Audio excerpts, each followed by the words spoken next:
Christmas, but I won't wait till next year to try and fill the distance we've had with decorations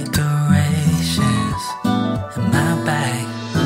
It's taking it slow, won't work on time. It's only so long for Christmas lights. It can't be a song you sing sometimes. I need you to sing it for your whole life. So let me be your family this Christmas. Let this be the season that you've been waiting for.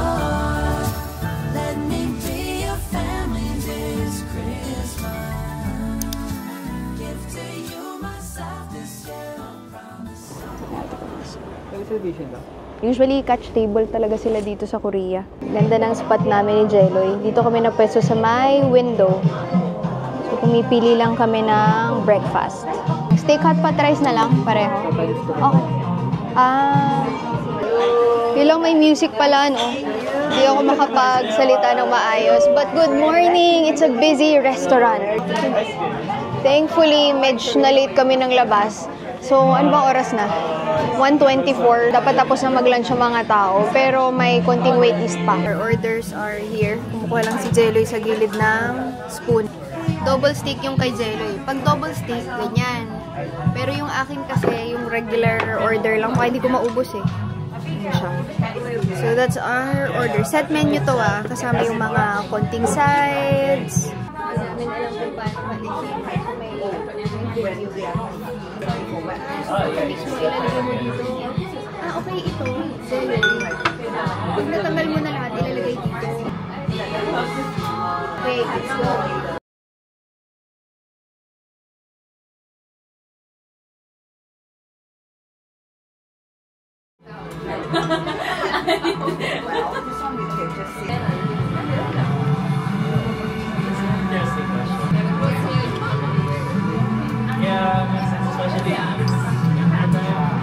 So, tinanggal ko na yung mga excess rice na hindi ko na kinain. Naubos ko na yung beef. Gets mo? Parang toasted rice, ganun. Parang narinig ko na kasi before about this one, but hindi ko pa natatry. Ayan na siya ngayon. Parang may flavor yung ano nila eh. May amoy eh, parang amoy miso. Miso soup to. Basta something, hindi siya regular water. Feeling ko lang, no, kahit yung kanina, may umami naman yung beef, maganda rin yung quality ng steak, di ba? It's just that for me, kulang siya ng salt, ng season, no? Kinuha ko na yung kimchi ni Jeloy, nag-exchange na kami, hindi niya makain, nagpalit na ni Jeloy.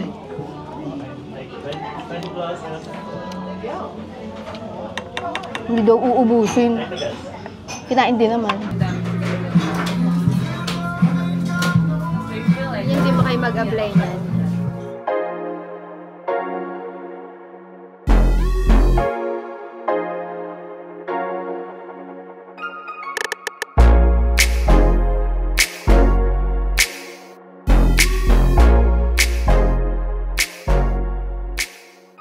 Lang namin, dyan kami galing. Solsot yung pangalan ng kinainan namin.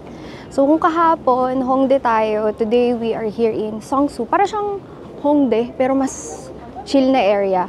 Ito yung parang nagiging popular dito ngayon. Kanya-kanyang sara ng coat. Kasi mahangin. Basta pag humahangin, dun lumalamig. It may not look like much, but ito guys ay punong-puno ng iba-ibang brands. Mostly are yung mga bagong Korean brands. And nakakatawa mga Koreans because they really support yung mga sariling brands nila. Pwede ka talagang mag-ubos ng oras dito. Like buong day, naglalakad ka lang. But if ganitong season, I'd much prefer you guys wear long padding. Yung ganito, yung mahaba talaga, para mas komportable. Although itong umpisa ng December, kaya pa to ng bubble jacket. But kung mas matagal ka sa outdoors, habaan mo na. Tsaka kung lagi ka naman pumupunta, pwede kang pumili sa Zara, invest in one, mga nasa 3K, 4K, kaysa sa bubble jacket na maikli. Tapos kung lagi ka naman nagta-travel, masusulit mo siya. So literal na, maglalakad lang kami ni Jeloy because this is the only plan for today.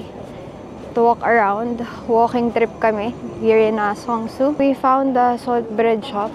Kaso tingnan natin yung linya. Ang bango! Pipila pa tayo.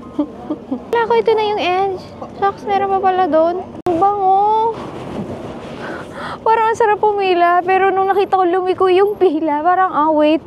Maghanap muna tayo ng mga pwedeng puntahan. Parang bango. Ano pa ngayon? Tuesday? And may mga tao talaga naglalakad 2 p.m. This is Tamborines. Para siyang industrial residential area na mix. They call this the Brooklyn of Seoul. Oh, wait lang. Ayan pala si Dior. Galing talaga nila sa mga installation na ganyan. Grabe sila mag-effort. I think ito yung sinasabi ni Rich. Bago pa lang to. But then, you have to queue. Si na Rich naman, nandito na. Pero binibigyan pa namin sila ng time to settle. Ay, grabe, no? Ang ganda. Ayan yung special event. Oh, ito yung gusto ko makuha. Tadan! And then, they still have yung heart na cute. At ayan, super daming tao. Okay. This is me in the middle of the store. Si Jeloy, nasa labas. Hala, bibilin ko rin yung kapatid ko. Gusto niya rin ito. So, paano ba natin makukuha to, guys? I want the silver and the pink one. Starry Night Collection. Ito naman yung heart. Sobrang cute, grabe. Nakalimutan ko palang kumuha. But then, may coffee ka, you have to leave your coffee. Kung ba i-describe yung feeling? Overwhelmed as fuck. Ang dami. Dito, grabe. Paano ka napipili ng shade niyan? Ang dami masyado. Ayoko rin mag-go overboard.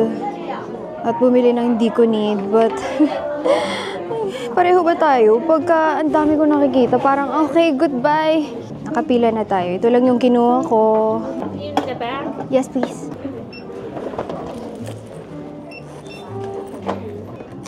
Choose one. This one. And sign, please.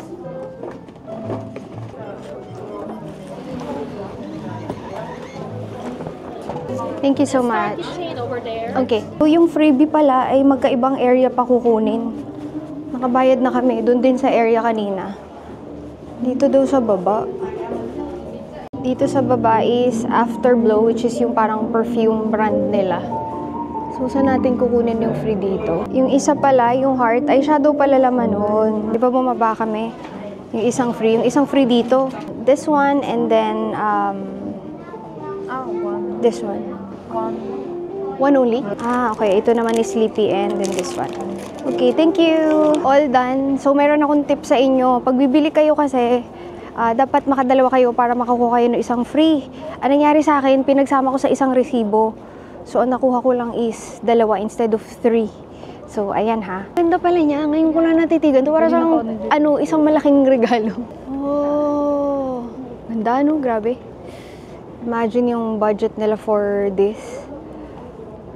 Nung isang beses na pagpunta ko dito, lang to starting brand pa lang to This one, I'm not sure if it's Korean brand, Kinfolk, pero nakikita ko lang coffee table nito. It's a perfume brand pala. Naabutan pa tayo ng perfume. Ayaw kong pumasok sa loob baka mapabili pa wala namang balak talaga. Ang bango. Amoy no. Bango no. Ang galing ng mga Korean sa amoy. Hindi siya like yung parang in your face na amoy. Para siyang very elegant, very subtle, but may dating. This one, I think also Korean brand. Dami mga perfume brands nilang naglalabasan.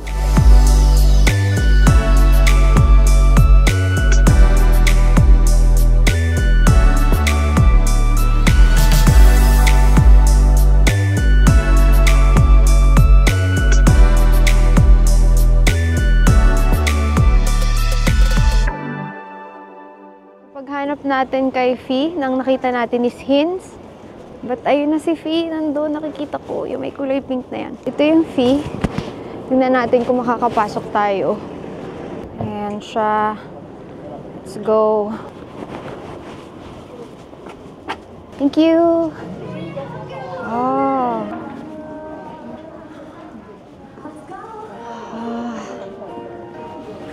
Sarap dito sa loob. Oh, ang lalim pa pala nito dito. This is what I'm looking for. Yung mga bago nila na jelly pot. Let's try. So, meron silang Catalog na ganyan. Para hindi mo kailangan igutin lahat. First time ko itong makita. Pero parang alam ko na kung saan ito pinattern. Yung sa Chanel na nag-viral. Parang ganun eh. But this is after yung viral nila na pot blushers. Yes, please. It's 200 one is okay. Okay.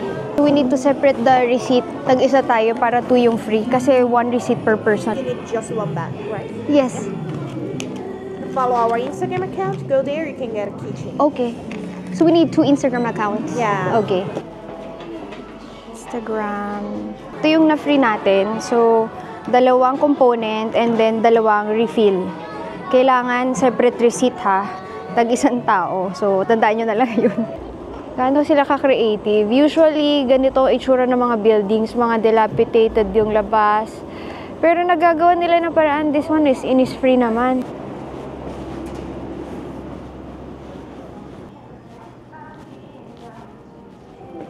Cafe din pala siya.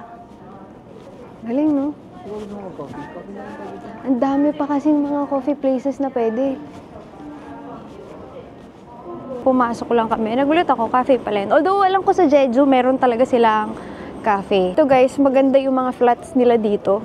I actually have yung, well, sleepers nila for my office. Ready tayong pumila. Thank you! Second floor daw.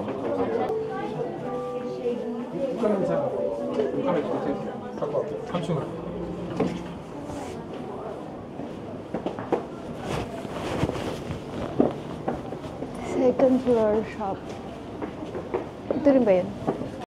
Kaso, ito ba yung red nila? Parang pink yan, ano? Hindi naman siya red. Although wala pa ako nito. Oh, ito yung meron ako sa office, guys. Para pag malamig, di ba?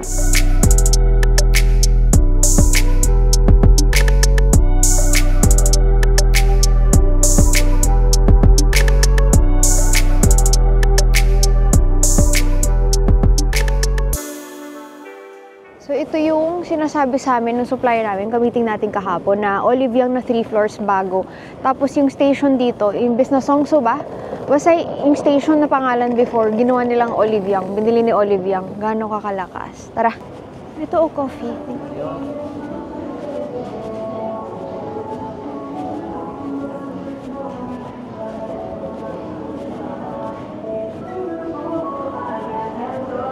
After nung cafe, there's this long parang dining table. But instead of putting yung pagkain, yung mga products, yung nilagay nila. Kaiba yung design dito. Wow, ang cute. Yung mga products, meron silang, ano bang tawag dyan? Caricature ng products. This is, I think, yung pang face. Yung pinauso ni Hailey Bieber. Tingnan natin kung may makita mataib pa. Galing! Nangahangayan. Ito, uso din to ngayon dito. Red Blemish Clear Soothing Cream. Especially winter. Ito si Anwa. Okay, tayo sa taas. Sa first floor is cafe. Tapos para may mga experience kiosks. Kala ko kanina nagsaserve ng bread yung isang... Ito, totoo. Yung mismong nasa baba. Yung pala nagpe-paint sila. First time namin dito. And this is new. Wow. Iba yung aesthetic nito sa mga Olive Young stores, ha? Parang mas luxe, mas minimalist. Di siya kasing crowded ng ibang Olive Young stores. Mas may space to roam around. Dito tayo sa gilid. And meron din silang luxury section na nakahiwalay. May perfume library. Merong mga stations kung saan pwede mong dalhin lahat na makeup. Doon ka magbe-makeup at magta-try. Color fitting room. Ano yan? For what? Hindi ko mag-get. Sorry guys. Switch the lighting to select your perfect color match. Huh? Nag-iba-iba kung may yellow lighting or ano. Grabe. Para siyang fitting room na naka-makeup ka tapos i-check mo yung makeup mo under different lighting conditions. Cute nito. Ano yan? Anong ginagawa? Magko-customize ka ng keychain mo? Ganun? Oh. Okay. So, pipili ka kung saan mo ilalagay. And then, you'll put yung mga patches. Pili ka kung anong gusto mong patch. Kasi yun yung price. Nandiyan sa taas. Dito sa may board na yan. Bukod doon, you can also use yung mga ibang materials like cup sleeve, keychain, gloves, pouches for the patches. Men's edit, and ito yung counter. But then, on the other side, may self-checkout din. Nandito lang talaga kami ni Jelly to observe since sinabihan kami ng supplier namin na one of the hottest daw ngayon, Olive Young stores. May isa pang floor. Okay, nandito na tayo sa next level. Point of view, that's a stationery brand.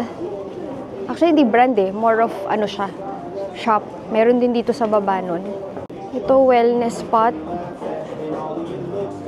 Aromatherapy, tsaka mga, tawag ba dito? Athleisure, tsaka mga pang workout, aesthetic, syempre. Ayun pala. Dito nila siningit yung mga mahilig i-consume ng mga Koreans, mga carb blockers, and everything na pwede mong bilihin for your health, probiotics. Ang galing, no? Tataka ko bakit parang may pang-exercise. We also have food market, yung mga kinikater nila. Dati si X dito ko binibila ng mga chips niya. Strawberry chips, apple chips, fruit chips. Pero ngayon, grabe, nalilito na ako. Sobrang dami ng variant. Guys, hindi na natin nilibot lahat. Kasi actually, kagabi, hindi ko pinilm. Galing na kami ng Olive Young sa Hongdae. Yung mga nakalista sa phone kung bibilin ko talaga. Para maiwasan yung hindi ko dapat bibilin tapos bibilihin ko na pag nakita ko. Gets nyo? Naglilista na ako sa phone bago ko pumasok sa shop. Sobrang laki. I know, si Songsu ay hindi nasa pinakagitna. May travel ng konti, especially if galing ka sa mga Myeongdong, Gangnam area. But it's worth the visit. Ang daming mga pwedeng gawin. And kung mag-Olive Young ka na lang din, I highly suggest that you go to this Olive Young. Kasi mas maaliwalas dito. Grabe yung Hongdae kagabi na Olive Young. Thank you! Okay, one more time. Ito siya guys sa facade. Para siyang Olive Young na alam natin, pero mixed with mga experience booth, experience centers. Malalaki yung section for each category.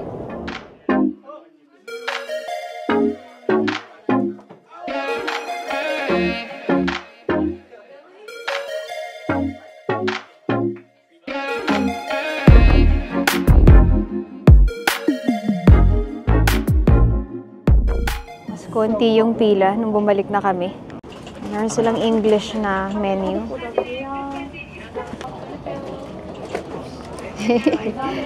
Thank you! Sa isang set daw, may 4 na laman. So we got 1 for us and 1 for Rich. This is the viral mochi place. Yung mochi na may fruits sa loob. But parang hindi ko feel kumain yan. Dito tayo order.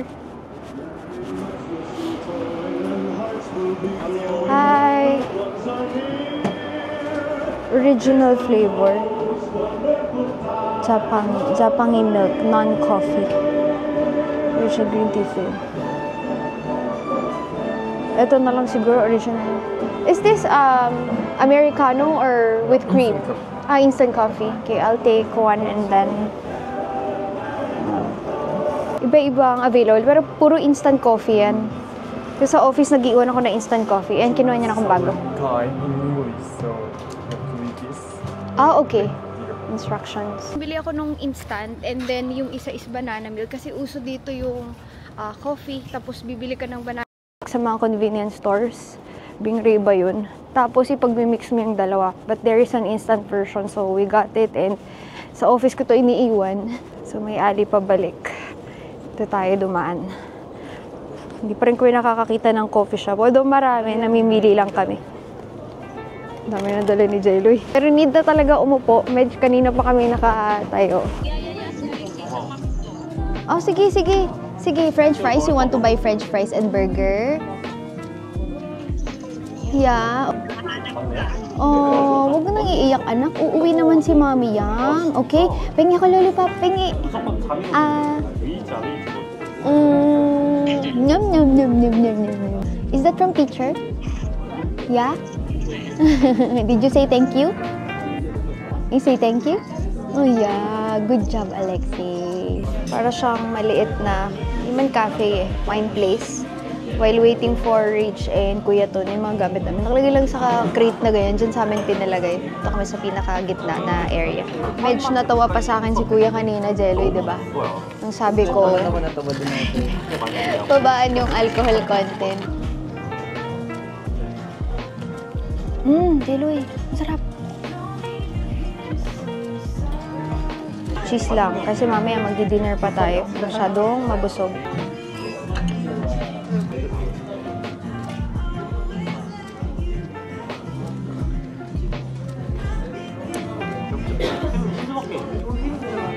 Legit yung cheese nila, Jeloy.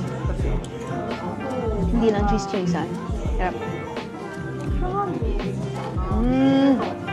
Gusto ko. Wala lang honey.